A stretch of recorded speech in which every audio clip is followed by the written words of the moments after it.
সালামুন আলাইকুম তিবিতুম মুবারাকাতান তয়্যিবা রব্বি আউযু বিকা মিন হামাযাতিশ শায়াতিন ওয়া আউযু বিকা রব্বি আইয়াহদুরুন। আলহামদুলিল্লাহিল্লাযী আনজালা আলা আবদিহিল কিতাবা ওয়া লাম ইয়াজআল লাহু ইওয়াজা। সম্মানিত মুসলিম ভাই বোনেরা, আজকে একটি গুরুত্বপূর্ণ টপিক নিয়ে আপনাদের সামনে আলোচনা করব। আলোচনাটা হলো আমাদের প্রচলিত মোল্লা সমাজ তাদের মাদ্রাসার মধ্যে ছাত্রছাত্রীদেরকে যে পড়াশোনা করানো হয়, আমরা বলবো এই পড়াশোনা আল কোরআন বহির্ভূত, আল কোরআন সমর্থিত নয়। কোরআনে মহান আল্লাহ অসংখ্য আয়াতের মধ্যে কথাগুলি বলছেন। 6 নম্বর সূরার 38 নম্বর আয়াতের মধ্যে, 27-এর 75 নম্বর আয়াতের মধ্যে, 20 নম্বর সূরার 52 নম্বর আয়াতের মধ্যে, আবার 54-53 নম্বর আয়াতের মধ্যে, 34-এর 3 নম্বর আয়াতের মধ্যে।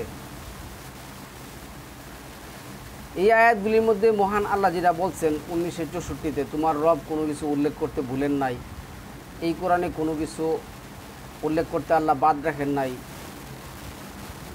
তো এইখানে আমরা যেটা দেখব, আল্লাহ যেটা বলছেন ছোটো বড়ো সবই এই কোরআনে আল্লাহ কী করছেন, উল্লেখ করেছেন। এইভাবে আল্লাহ কথাগুলি বলেছেন। যেমন আল্লাহ 22 নম্বর সূরার 67 নম্বর আয়াতের মধ্যে যেটা বলছেন যে আমি শরীয়তের প্রত্যেকটা বিষয় নির্ধারণ করে দিয়েছি, নির্ধারণ করে দিয়েই আমি তোমাকে কী করছি, শরীয়তের উপর দাঁড় করে দিয়েছি, 45-এর 18 নম্বর আয়াতের মধ্যে। তো এখন আল্লাহ যেটা বলছে 18-27 নম্বর আয়াতের মধ্যে, 26 নম্বর আয়াতের লাস্টের অংশে, আমি আমার শরীয়তের মধ্যে কাউকে অংশীদার করি না। শরীয়তের ব্যাপারে তোমার কোনো করণীয় নেই। তারপরে আল্লাহ আরও যেটা বলছেন যে তুমি বলে দাও হুকুম এবং বিধান দেওয়ার মালিক একমাত্র আল্লাহ, 154 নম্বর আয়াতের মধ্যে নম্বর সূরা।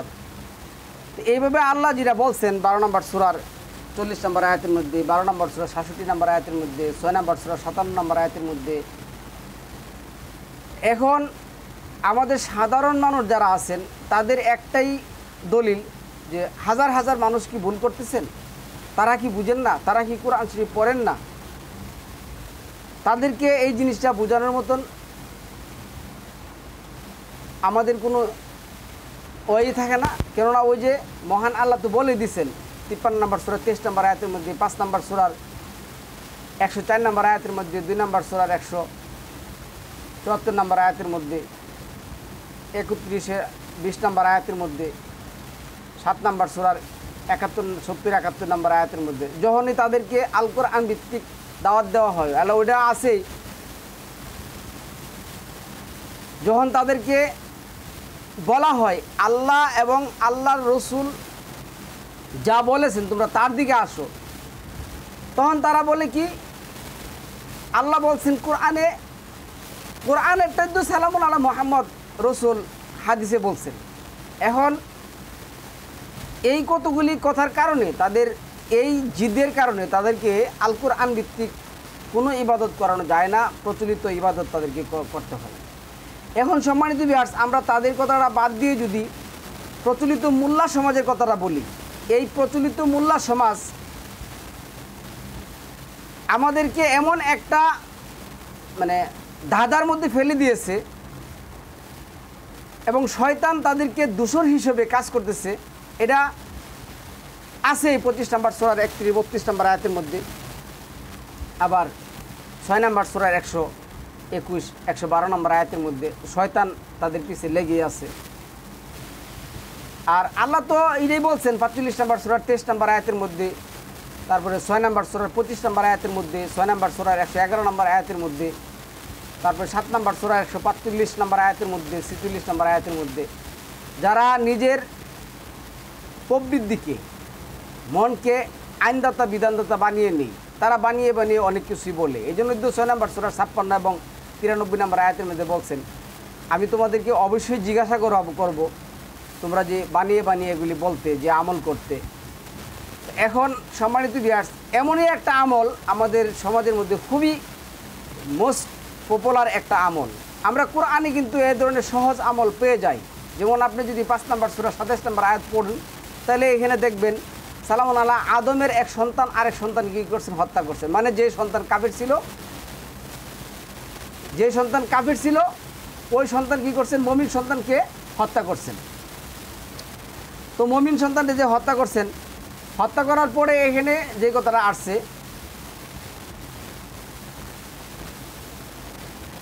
হত্যা করার পরে এখানে আসছে কি, তাকে কি করবেন, মানে কিভাবে দাফন করবেন, মানে কী করবেন এই জিনিসটা সে বুঝতে পারল না। মহান আল্লাহ এক নিয়ামতের মাধ্যমে কি করলেন?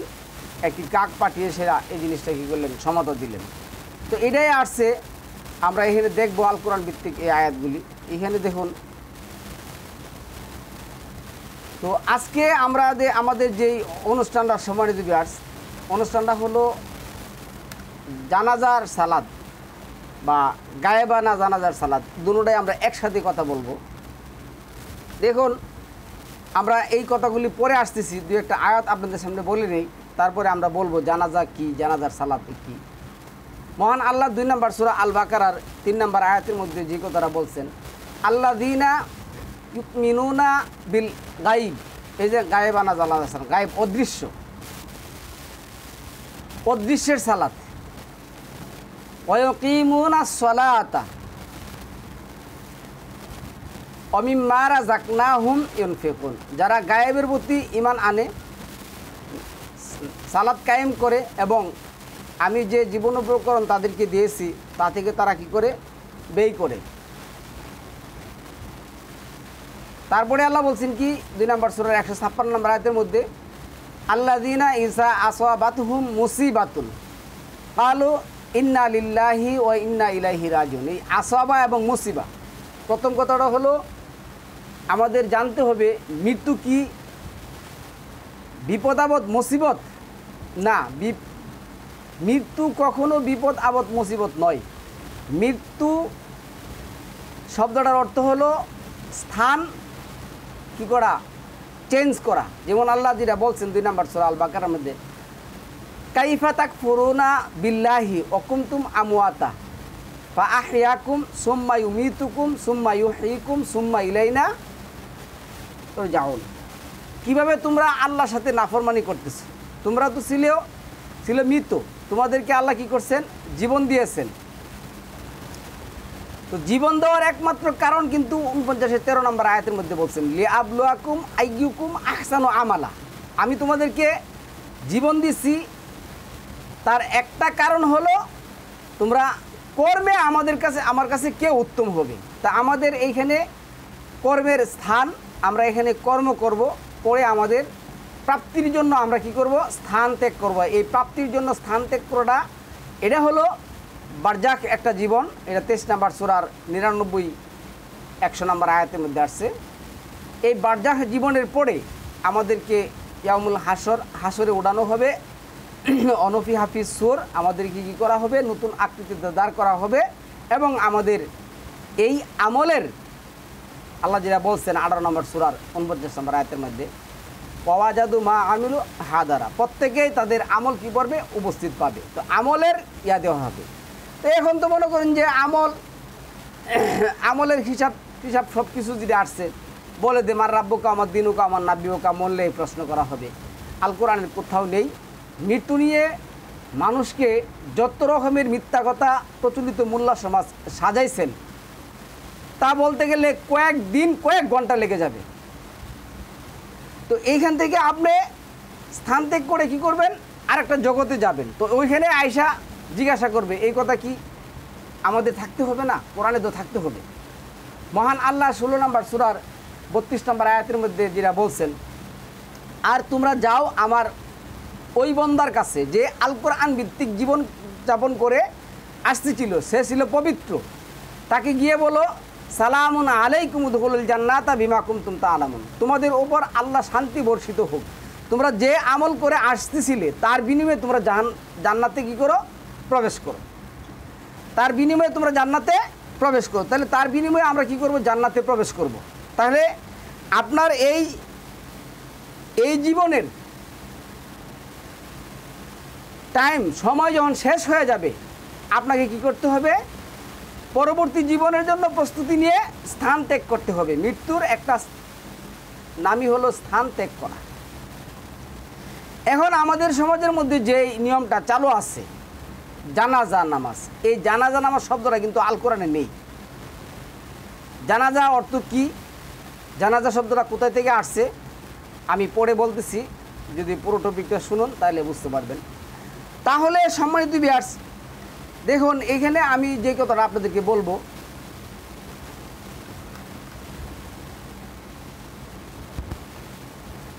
চার নম্বর সূরার 57 নম্বর আয়াতের মধ্যে আল্লাহ যেটা বলছেন, ওয়াল্লাযীনা আমানু ওয়া আমিলুস সলিহাতি সানুদখিলুহুম জান্নাতিন। এই জান্নাত কিন্তু 8টা না, জান্নাতিন এটা বহু বচন। কতগুলি জান্নাত মহান আল্লাহ জানেন। তাজরি মিন তাহতিহাল আনহারু খালিদিনা ফিহা আবাদান লাহুম ফিহা আজওয়াজুম মুতাহহারাতুম অনুদখিলুহুম জিল্লান জিলালা। যারা ঈমান এনেছে এবং সৎ কাজ করেছে, নিশ্চয় আমি তাদেরকে জান্নাতে দাখিল করব, যার নিম্নে ঝর্ণা দ্বারা প্রবাহিত, সেখানে তারা চিরকাল কি হবে? থাকবে। তাতে তাদের জন্য থাকবে পবিত্র স্ত্রী এবং আমি তাদেরকে চিরস্নিগ্ধ ঘনছায়া দাখিল করাবো। তাইলে আপনি যখন আমল করবেন, আপনার আমলের বিনিময়ে, যেমন 6 নম্বর সূরার যে আয়াত আছে 132, আবার 46 নম্বর সূরার যে 19 নম্বর আয়াতের মধ্যে আছে, অলি কুল্লেন দ্বারা জাতু মিম্মা আমিলু, প্রত্যেকে আমার কাছে স্থান পাবে তাদের আমল অনুযায়ী। তাহলে 4 নম্বর সূরার 57 নম্বর আয়াতের মধ্যে আল্লাহ কি বলছেন? যারা ঈমান এনেছে এবং সৎ কাজ করেছে, নিশ্চয়ই আমি তাদেরকে জান্নাতে দাখিল করাবো। তো ঈমান আনছে, সৎ কাজ করেছে, তাদেরকে জান্নাতে কী করবেন? আল্লাহ পৌঁছাবেন। তাদের জন্য আপনার নামাজি বেনামাজি, সুদখুর, ঘুষখুর, মদখুর, চুর, বাটপার, জেনাহুর, বেবিচার, এই সমস্ত মানুষকে নিয়ে প্রচলিত এই যে দোয়া পড়তেছেন জানাজার মধ্যে, সুবহানাকা আল্লাহুম্মা ওয়া বিহামদিকা ওয়া তাবারাকা ইসমুকা ওয়া তাআলা জাদ্দুকা ওয়া লা ইলাহা গায়রুক, এটা আল কোরআনের মধ্যে নেই, নিজস্ব বানানো। তাহলে বানিয়ে যারা পড়ে তারা তো এমনি শিরক করে। তারপরে যে দোয়া পড়তেছেন, আল্লাহুম্মা সাল্লি আলা আন্নানিয়া কিনারে, আল্লাহুম্মা আনতা রাব্বি লা ইলাহা ইল্লা আনতা খালাকতানি আনা আবদুকা ওয়া আনা আলা আহদিকা ওয়া আহদিকা মাস্তাতাতু, এটাও কোরআনের মধ্যে নেই। তারপরে আপনি যে মাইয়াতের জন্য দোয়া পড়তেছেন, এই দোয়া আল কোরআনের মধ্যে নেই। আপনি যে দুই দিকে সালাম ফিরাচ্ছেন, এই সালামও কোরআনের মধ্যে নেই। তো মাইয়াতের জন্য আপনি কিছুই করেন নাই। আর আল্লাহ মাইয়াতের জন্য কি করতে বলছেন আর কোরআন ভিত্তিক আমরা এগুলি বলার একটু চেষ্টা করব। আচ্ছা, তাহলে যারা এই পৃথিবীতে থাকা অবস্থায় পবিত্র আমল করবে, মানে আল কোরআন ভিত্তিক আমল করবে, তাদেরকে আল্লাহ কি করবেন?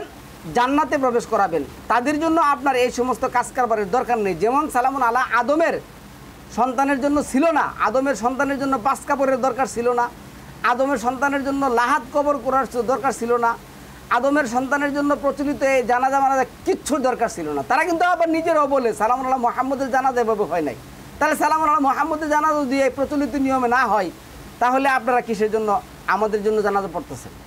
আচ্ছা, আল্লাহ কি বলছে, মোল্লা কি বলে আপনি দেখুন।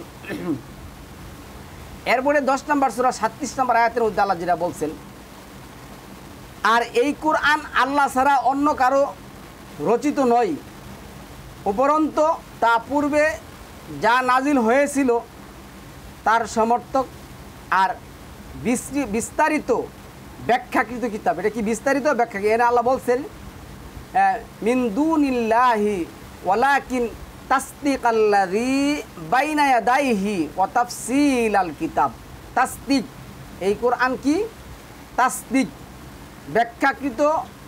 আচ্ছা, তারপরে আসে এতে কোনো সন্দেহ নেই জগৎসমূহের প্রতিপালকের নিকট হতে এই কোরআন নাজিল হয়েছে। তাহলে এই কোরআন মানব জাতির বিধান। আল্লাহ বলছে তোমাদের জন্য আমি বিধানে ভরপুর করে দিয়েছি এই কোরআনে, 21 নম্বর সূরার 10 নম্বর আয়াতের মধ্যে। এটাই তোমাদের জন্য একটা বিধান 38 নম্বর সূরার 1 নম্বর আয়াতের মধ্যে। তাহলে আল্লাহ বলল কি, অমা মিন গায়বাতিন ফিস সামাই ওয়াল আরদ ইল্লা ফি কিতাবিম মুবিন, তোমাদের বিধানে এমন কোনো জিনিস আমি গোপন রাখি নাই আসমান জমিন এবং জমিনের ভূগর্ভে, সব কিছু এই কোরআনে দেওয়া আছে। তাহলে প্রচলিত যে নামাজের সিস্টেম, জানাজা নামাজের সিস্টেম, গায়েবানা বলুন আর উপস্থিত বলুন, আল কোরআনে কোনোটাই সমর্থন করে না। এই এই এই নামটাই তো কোরআনে নেই, এর নামটাই আল্লাহ কোরআনের মধ্যে দেন নেই। তাই আমরা আজকে এই টপিকের হেডলাইন করেছি, মানুষের শেষ মুহূর্তে জানাজা নামাজ দিয়ে মোল্লাদের মিথ্যাচারের শেষ কোথায়। এরা এই দিন তো তাদের মাথার হাতে পড়ায় যা কোরআনে নাই, যা বিধান বলতে কোনো কিছু নেই। এই জিনিসগুলি কিন্তু, এই কাজগুলি কিন্তু তারা করে, যা সম্পূর্ণ শিরক।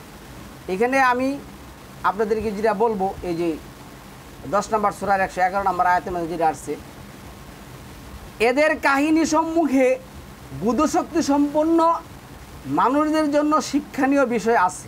তাহলে 5 নম্বর সূরা 27 থেকে আমি যদি 31 নম্বর আয়াত পর্যন্ত পড়ি, তাহলে আমি মানুষ মারা গেলে কি করতে হবে, সে কাফের হোক আর মুমিন হোক, তার দেহটাকে কি করতে হবে, কবর মানে ডেকে দিতে হবে। কবর বলতে প্রচলিত মানুষ যে সাজাইছেন, পহেলি রাত, এই রাত, হে রাত, কবরের রাত, এগুলি কিচ্ছু সম্মানিত বিয়াস নেই। 8 নম্বর সূরার 50 নম্বর আয়াতের মধ্যে মহান আল্লাহ কি বললেন, আর তুমি যদি ওই কাফিরের মৃত্যু দেখতে, 47 নম্বর সূরাতে 27 নম্বর আয়াতের মধ্যে এই কথাটা আসছে, তুমি যদি কাফিরদের মৃত্যুর অবস্থা দেখতে, যখন ফেরেশতারা তাদেরকে কি করবে, তাদেরকে চেহারায় এবং পৃষ্ঠদেশে আঘাত করে প্রাণ হরণ করবে। আর আল্লাহ তো বলছেন ওই সমস্ত ফেরেশতাদের কসম যারা অন্যা জিয়াতি গারকা, 79 নম্বর সূরার মধ্যে, যারা ডুব দিয়ে টানে। কিছু ফেরেশতা আছে তারা কি করবে, আপনার ভিতরে প্রবেশ করে মৃত্যুকে বের করার জন্য ছিঁড়ে বের নিয়ে আসবে, আপনার মুখমণ্ডলে এবং পৃষ্ঠদেশে আঘাত করবে। তাহলে আর বলবে তোমরা জাহান্নামে প্রবেশ করো। আর যে পবিত্র আল কোরআন ভিত্তিক জীবনযাপন করবে, ঈমান আনবে, সৎ কাজ করবে, সালাত কায়েম করবে, জাকাত প্রদান করবে, তার মৃত্যুর জন্য আল্লাহ ফেরেশতা পাঠায় বলবো, কি বলবো, তুমি যা বলো সালামুন আলাইকুম উদখুলুল জান্নাতা বিমা কুনতুম তা'লামুন, তোমরা জান্নাতে প্রবেশ করো যা করে আসতেছিলে। তো এই কথাগুলি আল্লাহ আমাদের কাছে কি করছেন, বর্ণনা করছেন, কিসের জন্য, জ্ঞান সম্পূর্ণ লোকদের জন্য। জ্ঞান একমাত্র কোরআনের মধ্যে আসছে। আল্লাহ ওই যে 19 নম্বর আয়াতের মধ্যে বলছেন না, শাহিদ আল্লাহু আন্নাহু লা ইলাহা ইল্লা হুয়া ওয়াল মালাইকাতু ওয়া উলিল ইলমি কাইমান বিল কিসত, কাইমান বিল কিসত, যারা কিসত, যারা একমাত্র কোরআন ভিত্তিক জ্ঞান অর্জন করে এবং চিন্তা ভাবনা করে, কি নিয়ে চিন্তা ভাবনা করে, রব্বানা মা খালাকতা হাযা বাতিলান সুবহানাকা ফাকিনা আযাব, তুমি এইগুলি কি করো নাই, অযথাই সৃষ্টি করো নাই। তাহলে আল্লাহর কোনো নিয়ম, আল্লাহর কোনো বিধান অযথা নয়। তাহলে আল্লাহ সম্মানিত বিয়াস এই ধরনের কোনো কিছু তো আমাদের করতে বলেন নাই। এই কোরআন কোনো মিথ্যা রচনা নয়, এবং বরং তাদের পূর্বে আগত কিতাবের প্রত্যয়নকারী আর যাবতীয় বিষয় বিস্তারিত বিবরণে সমৃদ্ধ, আর মুমিন সম্প্রদায়ের জন্য পথের দিশারি। যারা মুমিন তাদের জন্য এই কোরআনই হবে একমাত্র পথের দিশারি। তাহলে সম্মানিত ভিউয়ার্স, আমরা এখানে একটু দেখব এইখানে কি আসছে। দেখুন, এই যে শব্দটা আমরা দেখার চেষ্টা করতেছি,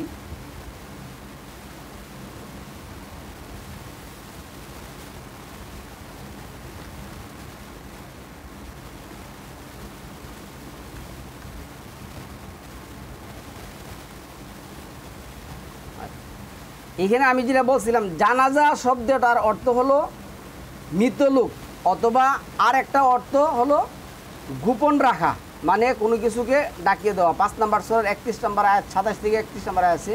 এখানে কি আসছে, সাওয়াআত, সাওয়াআত কী করে? ডেকে দেওয়া। তাহলে এই শব্দটার অর্থই হলো একটা কি? ডাইকা দেওয়া। এখানে মৃত ব্যক্তিকে ডেকে দিবেন। এরপরে যা করা হয় সব আল কোরআনের বহির্ভূত, ওই যে দোয়ানো, কাপড় পরানো, তারপরে চন্দন মাহা, আতর গোলাপ দেওয়া, এগুলি সব আল কোরআনের বহির্ভূত কাজ।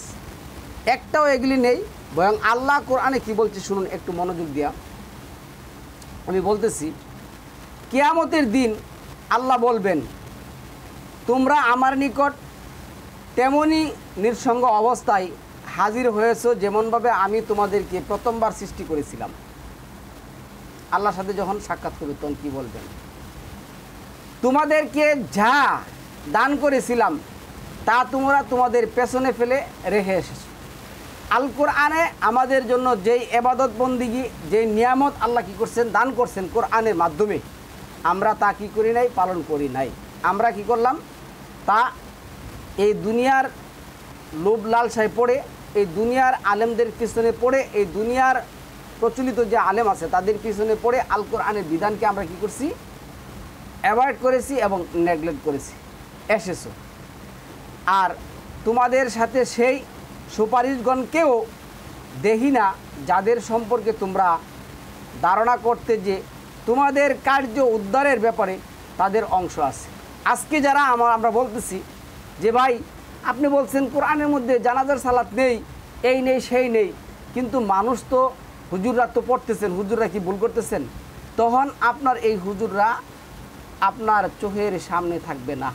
আল্লাহর কাছে আপনার একা একা যেতে হবে। তোমাদের মধ্যকার সম্পর্ক একেবারে ছিন্ন হয়ে গেছে, তাদের সাথে তোমাদের কোনো সম্পর্ক থাকবে না, অতাকাত্তা আদ, ছিন্ন হয়ে যাবে। আর তোমরা যে সব ধারণা করতে সেই সব অকার্যকর প্রমাণিত হয়েছে। আজকে যাদেরকে আমরা বলি যে ভাই আপনার এই সমস্ত আমল কোরআন ভিত্তিক নেই, তখন তারা এই সমস্ত প্রচলিত হাদিসের দোহাই দেয়, প্রচলিত হাদিস থেকে আমাদেরকে দলিল দেয়। আল্লাহ এই সমস্ত হাদিসের দোহাই, হাদিসের আমল মানবেন না। আচ্ছা, তার থেকে বড় জালিম আর কে? যে আল্লাহ সম্পর্কে মিথ্যা রচনা করে এই প্রচলিত জানাজার নামাজ, গায়েবানা জানাজা বলেন আর উপস্থিত জানাজা বলেন, এটা হলো একমাত্র জালেম সম্প্রদায়ের কাজ। তারা আল্লাহ নামে মিথ্যা বলে এই সমস্ত রচনা করেছে, অথবা বলে আমার প্রতি ওহী হয়, যদিও তার কাছে কিছুই অবতীর্ণ হয় না। এখানে একটা কথা খুব জ্ঞান দিয়ে বুঝতে হবে। কথাটা হলো এখানে আসছে কি আমার কাছে ওহী হয়। এখন আমার প্রশ্ন হলো, আপনার কাছে যদি ওহী না হয়, ওহী তো দুই প্রকার, আল কোরআন ভিত্তিক ওহী, এটা আল্লাহ যেটা বলছেন আমি ওহী করেছি 6 নম্বর সূরার 19 নম্বর আয়াতের মধ্যে আল্লাহ কি বলছেন? আমি এই কোরআনটা তোমার কাছে ওহী করেছি। সালাম আল্লাহ মা বলছেন এই কোরআন আমার কাছে ওহী করা হয়েছে। 21-45 বলেন যে আমি ওহী দ্বারা তোমাদেরকে সতর্ক করি। 46-9 আল্লাহ কথা বলছেন, সালাম আল্লাহ মুহাম্মদকে বলো তুমি যে আমি কেবল তোমাদেরকে আমার কাছে যা ওহী করা হয় তা দিয়ে কী করি? সতর্ক করি। তাইলে এখন কোরআনের ওহী দ্বারা আপনি কি করবেন? মানুষদেরকে সতর্ক করবেন, দাওয়াত দিবেন। আল্লাহ তো এটাই বলছেন 5 নম্বর সূরার 17 নম্বর আয়াতের মধ্যে, ইয়া আইয়ুহার রাসূল বাল্লিগ মা উনজিলা ইলাইকুম মির রাব্বিক, তোমার কাছে যা ওহী করা হয় তুমি তাই প্রচার করো। তাহলে তার কাছে যদি ওহী না করা হয়, তাহলে এই প্রচলিত জানাজার সালাত, এই আত্তাহিয়াতু, তারপরে দুরুদ, এই সমস্ত আল্লাহুম্মা সাল্লি আলা মুহাম্মদ ওয়া আলা আলি মুহাম্মদ কামা সাল্লাইতা আলা ইব্রাহিম ওয়া আলা আলি ইব্রাহিম, এগুলি করতে পাইলো? কই পাইলো? কই আসলো? নাহলে সে বানাইছে। আর যারা বানায়া কথা বলে তাদের ব্যাপারে তো আল্লাহ বলছেন 2 নম্বর সূরার 79 নম্বর আয়াতের মধ্যে, তাদের জন্য ধ্বংস, মহাধ্বংস, একেবারে ধ্বংস, তারা বিনাশ। এরপরে আসুন আরও কি বলে? কিছুই অবতীর্ণ হয় না। আচ্ছা, আর যে বলে আমরা যা নাজিল, আল্লাহ যা নাজিল করেন আমি শীঘ্রই তার অনুরূপ নাজিল করব, তারা কি করে? আল্লাহ যা নাজিল করেছেন কোরআনে যদি একটা কথা বলেন যে ভাই এইখানে তো 2 রাকাত সালাতের কথা বলছেন, তখন তারা কি বলবে জানেন? মানুষের দোহাই দিয়া, মানুষের কিতাব দিয়ে বলবে যে না এখানে 4 রাকাত সালাত হবে। তাহলে আল্লাহর অনুরূপ বিধান তারা তৈরি করার জন্য চেষ্টা করে। হাই, যদি তুমি ওই জালিমদেরকে দেখতে পেতে যখন তার মৃত্যুর যন্ত্রণা ছটফট করতে থাকবে আর ফেরেশতারা হাত বাড়িয়ে দিয়ে বলবে তোমাদের জানগুলোকে বের করে দাও, আজ তোমাদেরকে এমন অবমাননাকর আযাব দেওয়া হবে যেহেতু তোমরা আল্লাহ সম্পর্কে এমন কথা বলতে যা প্রকৃতপক্ষে সত্য নয়, আর তার নিদর্শনগুলো ব্যাপারে উদ্বৃত্ত প্রদর্শন করতে। এখন আমরা যাদেরকে আল্লাহর বিধান দিয়ে কী করি, দাওয়াত দেই, তারা কি করে মুস্তাকবিরিন, তারা অহংকার করে চলে যায়। তারা আছে বালহম সাক্ষী আল আগুন, তারা আছে সলনার হেলনাই নিয়াসীরা ব্যস্ত আছে, দাম্বিক, তারা সামিরা অযথা গল্পগুজব করে কাটা, কিন্তু কোরআন থেকে কোনো বিধান নেই না।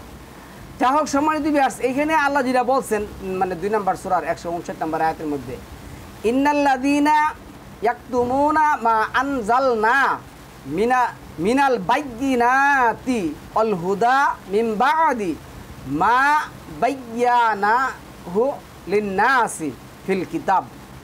নিশ্চয় যারা আমার অবতীর্ণ কোনো দলিল এবং হিদায়াতকে লোকেদের জন্য আমি যা কিতাবের মধ্যে বর্ণনা, কিতাবের মধ্যে, তাহলে কিতাবটা কোনটা? আল কোরআন। কিতাবের মধ্যে বর্ণনা করার পরেও গোপন করে আল্লাহ তাদের অভিশপ্ত করেন এবং অভিশপ্তকারীরাও তাদের প্রতি অভিশপ্ত করে। অবশ্যই তারা অভিশপ্তকারী, তারা যারা আজকে একটা ব্যবসায়ী বানিয়ে নিছে, প্রচলিত সালাতের নামে, প্রচলিত জানাজা সালাতের নামে, প্রচলিত তালাকের নামে, প্রচলিত বিচারের নামে, তারা একটা বিধানই বানিয়ে নিছে আল কোরআনকে বাদ দিয়া। সেরা তো যারা আজকে আল কোরআনকে বাদ দিয়া এই বিধান বানিয়ে নিছেন, তাদের ব্যাপারে 20 নম্বর সূরা 124 থেকে 26 নম্বর আয়াতের মধ্যে বলছে তাদেরকে অন্ধ করে উঠানো হবেই। তখন তারা বলবে, হে প্রভু, আমাকে অন্ধ করে উঠালেন কিসের জন্য? আমি তো দুনিয়াতে চক্ষুষ্মান ছিলাম। আল্লাহ বলবে, তুমি তো আমার বিধানের ব্যাপারে এমন অন্ধই ছিলে, আজকে তোমাকে আমি অন্ধ করে উঠিয়েছি। তারপরে 2 নম্বর সূরার 166 নম্বর আয়াতের মধ্যে যেটা বলছেন, এইখানের কথাটা খুব স্মরণ রাখতে হবে। স্মরণ করো, যাদেরকে অনুসরণ করা হতো তারা অনুসরণকারীদের সঙ্গে তাদের কোনো সম্পর্কের কথা অস্বীকার করবে। যা আজকে আমরা কি করছি, আমাদের পূর্ববর্তীদের দলিল ব্যবহার করছি, কাল কিয়ামতের দিন তারা তা কী করবে, অস্বীকার করবে। তারা শাস্তি দেখবে আর তাদের মধ্যকার যাবতীয় সম্পর্ক সম্বন্ধে ছিন্ন হয়ে যাবে। তাদের মধ্যে যত সম্পর্ক আছে, এই যে এখানে এটা বলছেন ইজতা বার, এই যে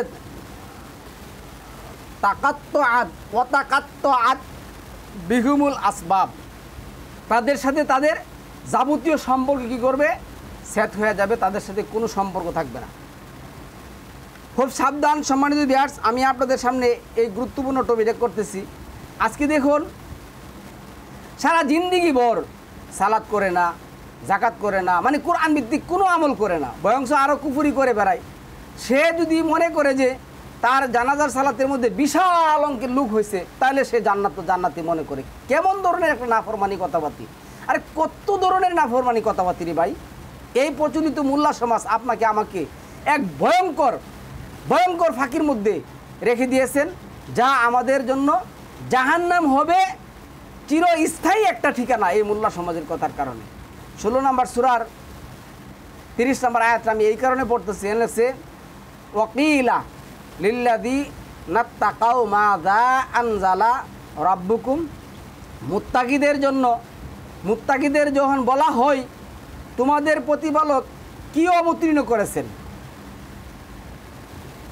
তারা কি বলে, কালো খায়রান। তাহলে কোরআনের এক নাম হয়েছে খায়রান, তাদের জন্য কোরআন খায়ের নাজিল করা হয়েছে। তাহলে এই কোরআন যদি খায়ের হয়, উত্তম হয়, লিল্লাতি হিয়া আকওয়াম হয়, মুবারাকান হয়, মুবিন হয়, মুফাসসাল হয়, তাহলে আর কি দরকার লাগে? এই কোরআন যদি তাফসির আল কিতাব হয়, সব কিছু এই কোরআন। তাহলে এই কারণে এক কথায় কি, কালো খায়রান, আল্লাহ আমাদের জন্য কি নাজিল করেছেন, খায়রান, উত্তম কিতাব নাজিল করেছেন। এই উত্তম কিতাবই আপনার আমার কি করতে হবে, অনুসরণ করতে হবে। এর বাহিরে আমরা কোনো কিতাব অনুসরণ করতে পারবো না।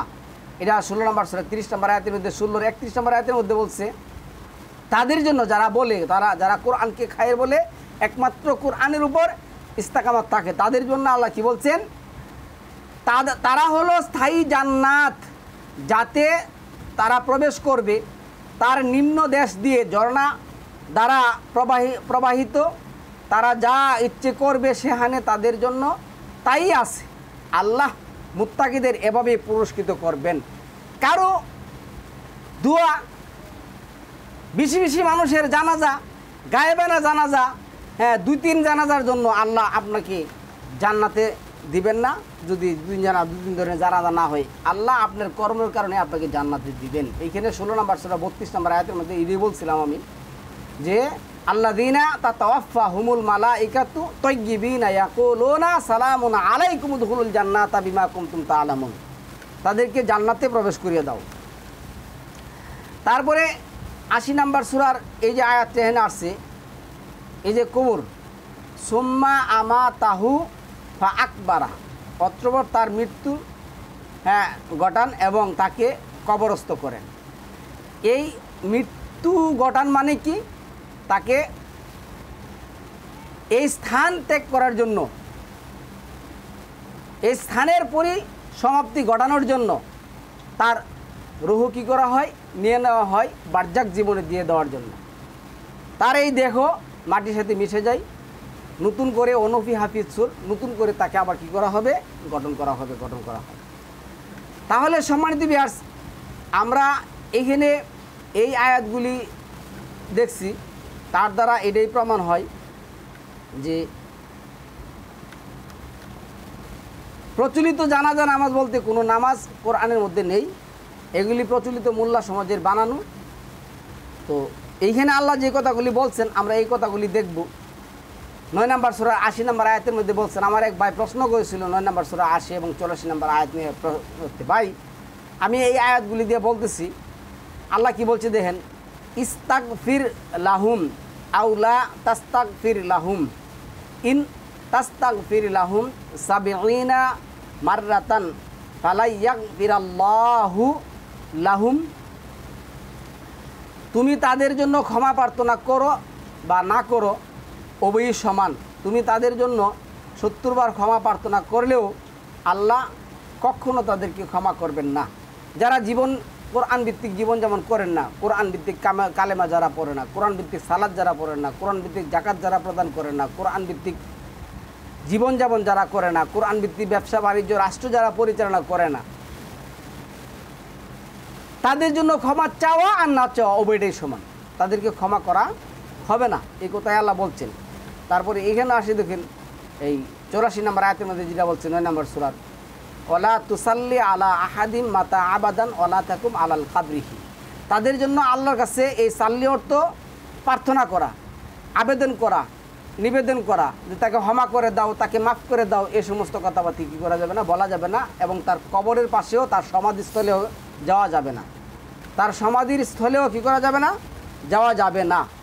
তাহলে এইখানে অনেকে দলিল দেন যে সালামুন আলা ইব্রাহিমের জন্য, ইব্রাহিম পিতার জন্য ক্ষমা প্রার্থনার ব্যাপারটি কেবলমাত্র তার প্রতিশ্রুতি রক্ষার্থে যা সে তার পিতাকে দিয়েছিল, কিন্তু যখন সে জানতে পারলো তার বাবা একজন মূর্তি পূজারক, তখন সে কী করলো, তার হাত গোটায় নিল। তারপরে আল্লাহ এখানে এই কথাই বলছেন, আপনার হাত কী করতে হবে, গোটায় নিতে হবে। তাদের জন্য কোনো সালাদ, তাদের জন্য কোনো কিছু করা যাবে না, তাদের জন্য দোয়া প্রার্থনা করা যাবে না।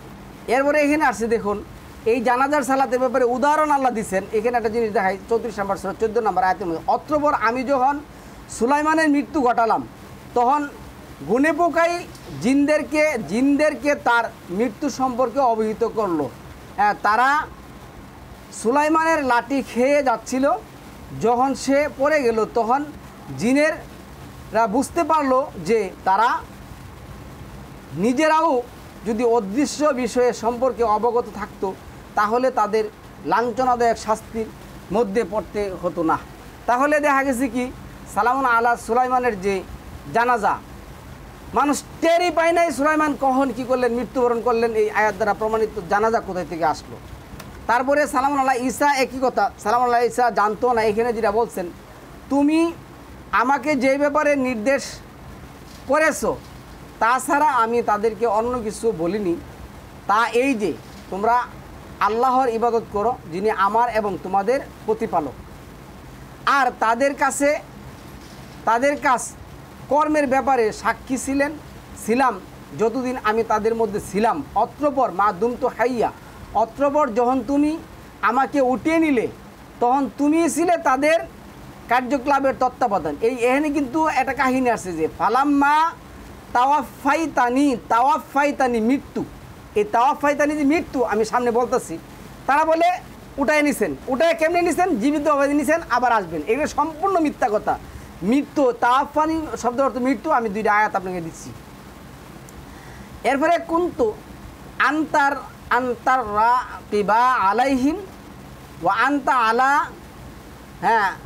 কুল্লি শাইইন শাহিদা। তাহলে এখানে বলছে মাঝে ছিলাম, অতঃপর যখন তুমি আমাকে উঠিয়ে নিলে তখন তুমি ছিলে তাদের কার্যকলাপের তত্ত্বাবধায়ক, আর তুমি হলে প্রত্যেক ব্যাপারে সাক্ষী। তাহলে সালামুন আলা ঈসার জানাজা কোথায় গেল? সালামুন আলা মুহাম্মদের জানাজা কোথায় গেল? আচ্ছা, তারপরে আসুন 19 নম্বর আয়াতে এনে যেটা বলছে, দেখুন 47-19 আল্লাহ এটা বলছেন, কাজী জেনে রেখো আল্লাহ ছাড়া সত্যিকার কোনো ইলাহ নেই, মানে আইনদাতা নেই। তাহলে আল্লাহ আমাদেরকে মানুষ মারা যাওয়ার পরে এই সমস্ত কিচ্ছা কাহিনী করতে বলেন নাই। মানুষ মারা যাওয়ার পরে তাকে কি করতে হবে? মানে সাওয়াত, জমিনে কি করতে হবে? পুঁতি দিতে হবে তার লাশটা। এই সমস্ত কিচ্ছা কাহিনী করার কোনো কারণ আল কোরআনের মধ্যে নেই। তারপরে যে কথাটা আছে, সত্যিকার কোনো ইলা নেই, ক্ষমা প্রার্থনা করো তোমার ত্রুটির জন্য আর মুমিন এবং মুমিনাদের জন্য। তাহলে একজন মানুষ মারা গেলে আপনি জানলে ক্ষমা প্রার্থনা করবেন, সে মুমিন কিনা মুমিনা কিনা আপনার কী করতে জানতে হবে। কিন্তু আমাদের মধ্যে দেখা গেছে কি, যত বড় কাটটা কাফের, যত বড় কাটটা নাস্তিক, যত বড় কাটটা স্বৈরাচার, যত বড় কাটটা জুলুমবাস, নির্যাতনকারী, ফাসাদকারী, তার জানাজার মধ্যে জয়লা মানুষ পড়ে, হাজার হাজার মানুষ ওই সমস্ত জানাজার মধ্যে কি হয়? উপস্থিত হয়, যা একেবারেও জায়েজ নেই আল কোরআন ভিত্তিক। তারপরে সম্মানিত বিহার দেখুন, এখানে আসছে আয়াতটা বলতেছি, এই 4 নম্বর সূরা নিসার আল্লাহ কি বলছেন? ওয়াস্তাগফিরিল্লাহ ইন্নাল্লাহা কানা গাফুরুর রাহিম। আপনি ক্ষমা প্রার্থনা করবেন, আপনার পাপের জন্য আপনি কি করবেন? ক্ষমা প্রার্থনা করবেন। কেউ আপনার পাপের জন্য ক্ষমা প্রার্থনা করবে এই কথা তো আল্লাহ কোরআনে বলেন নাই। এখানে দেখুন এই 40 নম্বর সূরার 50 নম্বর আয়াতের মধ্যে কি আসছে? রক্ষীগণ বলবে রাসূলগণ কি স্পষ্ট প্রমাণ নিয়ে তোমাদের কাছে আসেনি? তোমাদের কাছে স্পষ্ট প্রমাণ কি? তোমাদের আমল করতে হবে, ঈমান আনতে হবে, সালাত কায়েম করতে হবে, যাকাত প্রতিষ্ঠা করতে হবে, আমল বিল মারুফ করতে হবে। এটি তুমি জীবিত থাকা অবস্থায় এই আমলগুলি করতে হবে। এই আমলগুলি তোমাকে কি করা হবে? দেওয়া হবে। কারো আমল কেউ আমল করে দিবে, কেউ ক্ষমা চেয়ে দিবে, এই ধরনের কথা আল্লাহ বলেন নাই। আচ্ছা, আসেনি? তারা উত্তরে বলবে, হ্যাঁ এই সমস্ত কথাগুলিতে আমরা শুনেছি, কিন্তু আমরা কি করছি? অস্বীকার করেছি। তাহলে তোমরা এই দোয়া করো, কাফিরদের দোয়া নিষ্ফল হবে। তখন তারা ওইখানে দোয়া করবে, এই দোয়া কোনো কাজে আসবে না। সম্মানিত ভিউয়ার্স, খুব সাবধানে ওইখানে যান। তারপরে 40 নম্বর সূরা 51 নম্বর আয়াতে বলছে, আমি আমার রাসূলদেরকে আর মুমিনদেরকে অবশ্যই সাহায্য করব দুনিয়ার জীবনে, আর কিয়ামত যেদিন সাক্ষীরা দাঁড়াবে। কিয়ামতের দিন এবং দুনিয়ার জীবনে আল্লাহ কি করবেন? মুমিনদের জন্য সাহায্যকারী হবেন, আল্লাহ সাহায্য করবেন। তাহলে আল্লাহ সাহায্যকারী হলে আপনার আরও কারো সাফায়াত করবেন। ওই একজন হাফেজ হইলে সে কী করবে? জাহান্নাম। এই সমস্ত বক্র কথা বলতে আল কোরআনের মধ্যে নেই, এগুলি মানুষের প্রচলিত মোল্লাদের বানানো। তো সম্মানিত ভিউয়ার্স, এইখানে 12 নম্বর সূরা 29 নম্বর আয়াতের মধ্যে, ওহে ইউসুফ তুমি ব্যাপারটা উপেক্ষা করো, আর ওহে নারী, এই যে লেখছে ওহে নারী, এই যে লেখছে ওহে নারী আন হাজা ওয়াস্তাগফিরি লি জানবিকি ওয়াস্তাগফিরি লি জানবিকি, তুমি তোমার অপরাধের জন্য ক্ষমা চাও, প্রকৃতপক্ষে তুমি অপরাধী। তাইলে ক্ষমা চাইতে হবে এইখানে থাকা অবস্থায়, ওইখানে না। সম্মানিত ভিউয়ার্স, ওইখানে কেউ চাইলেও কি হবে না, কোনো কাজ হবে না। তারপরে আসছে আল্লাহ ওইখানে কি করবেন? ওই কেমন জীবন দিবেন? 39 নম্বর সূরার 30 নম্বর আয়াতের মধ্যে, আবার 87 নম্বর সূরা আয়াতের মধ্যে বলছে কি করতে হবে। সালামুন আলা মুহাম্মদকে বলছেন, ইন্নাকা মাইয়িতুন ওয়া ইন্নাহুম মাইয়িত, তুমিও মরবে আর তারাও কি করবে? মরবে, মরতে হবে। আর ওইখানে কি করতে হবে? আপনার এটির জন্য জবাবদাহি করতে হবে। তারপরে এখানে 110 নম্বর সূরার যে আয়াত আসছে, এইখানে আল্লাহ বলছে ফাসাব্বিহ বিহামদি রব্বিকা ওয়াস্তাগফির। তখন তুমি শুকরিয়া আদায়ের উদ্দেশ্যে তোমার প্রতিপালকের প্রশংসা সহকারে তার পবিত্রতা ও মহিমা ঘোষণা করবে এবং তার কাছে ক্ষমা প্রার্থনা করবে। সম্মানিত ভিউয়ার্স, এই কথাগুলি যখন বলছি তখন এটাও বলে দিই, ক্ষমা প্রার্থনা করবে। ওয়াস্তাগফির শব্দটা কিন্তু আল্লাহর ভাষা, আস্তাগফিরুল্লাহ শব্দটা কোথাও নেই। তাহলে আপনি কি বলবেন? যে আসছে 23 নম্বর সূরা মুমিনুনের যে লাস্টের আয়াতটা যেটা আসছে, রব্বিগফির ওয়ারহাম ও আনতা খায়রুর রাহিমিন। অথবা 28 নম্বর সূরা 16-17 নম্বর আয়াতের মধ্যে যে আসছে ইন্নী যালামতু নাফসি ফাগফিরলি ফাগফারা লাহু ইন্নাহু হুয়াল গাফুরুর রাহিম। অথবা 7 নম্বর সূরার 43 নম্বর আয়াতের মধ্যে যেটা আসছে সুবহানাকা তুবতু ইলাইকা ওয়া মা আনা মিনাল আউয়ালুল মুকমিনিন। অথবা 7 নম্বর সূরার 23 নম্বর আয়াতের মধ্যে যেটা আসছে রব্বানা যালামনা আনফুসানা ওয়া ইল্লাম তাগফির লানা ওয়া তারহামনা লানাকুনান্না মিনাল খাসিরিন। তাহলে এইভাবে ক্ষমা চাইতে হবে, ক্ষমা চাইতে আল্লাহ আমাদেরকে বলছেন। সম্মানিত ভিউয়ার্স, আমি আর দুই একটা আয়াত পড়ে আপনাদের সামনে ওই টপিকটা শেষ করে দেব।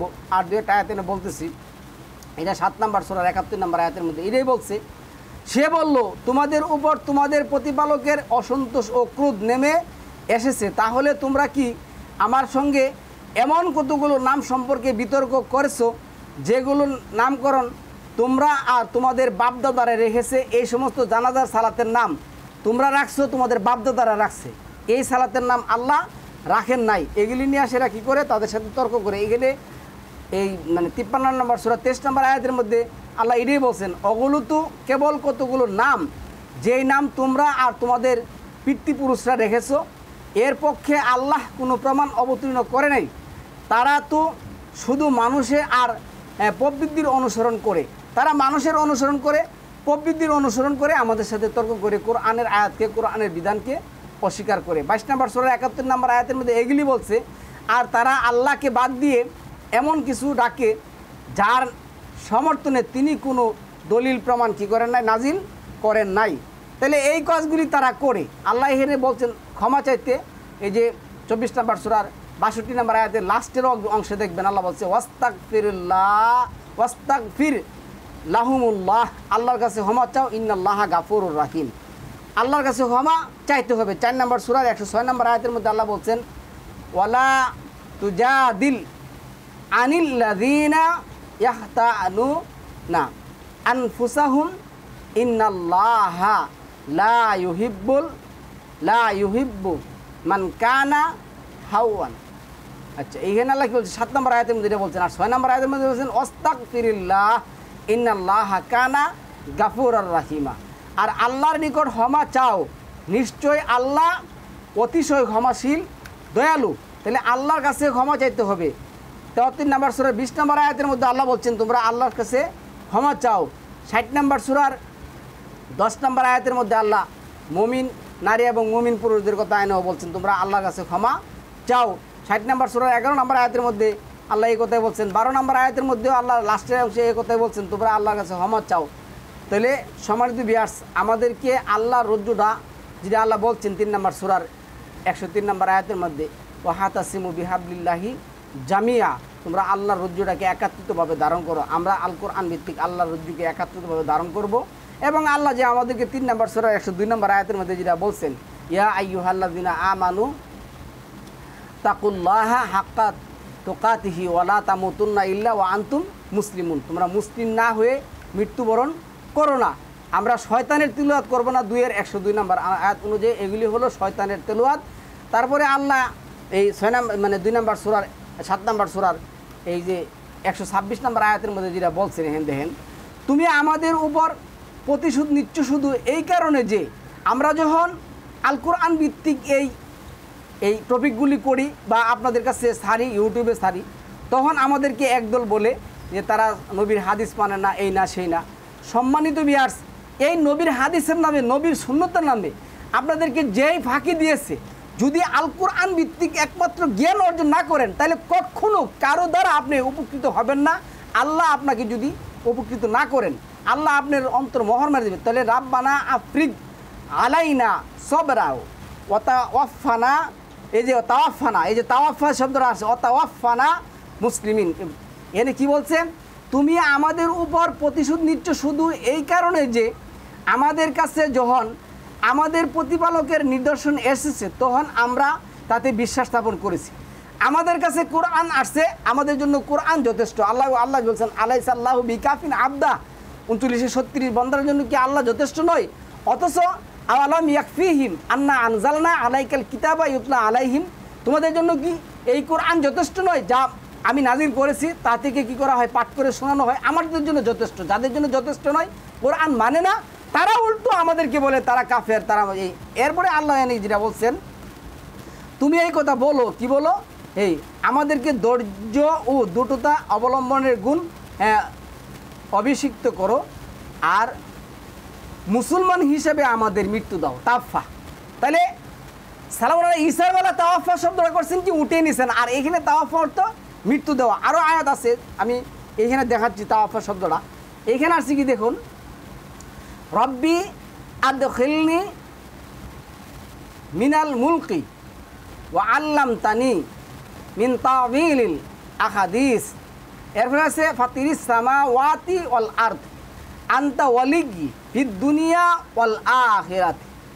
এরপরে আছে আখিরাত, তাওয়াফানি মুসলিমাও ওয়া আলহিকনি বিস-সালিহিন, আমাকে তুমি মৃত্যু দাও মুসলিমদের অন্তর্ভুক্ত করে। তাহলে তাওয়াফা শব্দের অর্থ কি? তাওয়াফা শব্দের অর্থ কি? মৃত।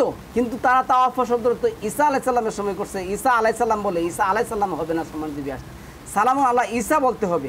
হ্যাঁ, সালামুন আলা ঈসা বলতে হবে, তাহলে হবে। আচ্ছা, তারপরে সম্মানিত বিয়ার্স 14 নম্বর সূরার 41 নম্বর আয়াতের মধ্যে দিয়ে আসছে, আমরা মৃতদের জন্য যে দোয়া করব, রাব্বানা গফিরলি ওয়ালি ওয়ালিদাইয়া ওয়ালিল মুমিনিনা ইয়াউমা ইয়াকুমুল হিসাব। হে আমাদের প্রতিপালক, হিসাব গ্রহণের দিন আমাকে আমার পিতামাতা আর মুমিনদের ক্ষমা করে দাও। মুমিন হতে হবে, যার জন্য আপনি কী করবেন, দোয়া করবেন। তাহলে 28 নম্বর সূরার লাস্টের অংশে এবং 59 নম্বর সূরা হাসরের 10 নম্বর আয়াতের মধ্যে আসছে, রাব্বানা গফির লানা ওয়া লিইখওয়ানাল্লাযীনা সাবাকুনা বিল ঈমান ওয়া লা তাজআল ফি কুলুবিনা গিল্লাল লিল্লাযীনা আমানু রাব্বানা ইন্নাকা রাউফুর রাহিম। মুমিন অবস্থায় যারা মারা যাবে তাদের জন্য এই সমস্ত গায়েবানা জানাজা বা কোনো জানাজার প্রয়োজন নেই, এবং তাদের জন্য আমরা আল কোরআন ভিত্তিক দোয়া করব। আমরা এই কুফরি থেকে যেন বেঁচে আল কোরআন ভিত্তিক জীবনযাপন করতে পারি, এই আশা, এই প্রত্যাশা রেখে আগামী দিনের তৌফিকের জন্য আপনাকে আমন্ত্রণ জানিয়ে শেষ করলাম। সালামুন আলাইকুম তিবিতুম মুবারাকাতুন তাইয়্যিবা।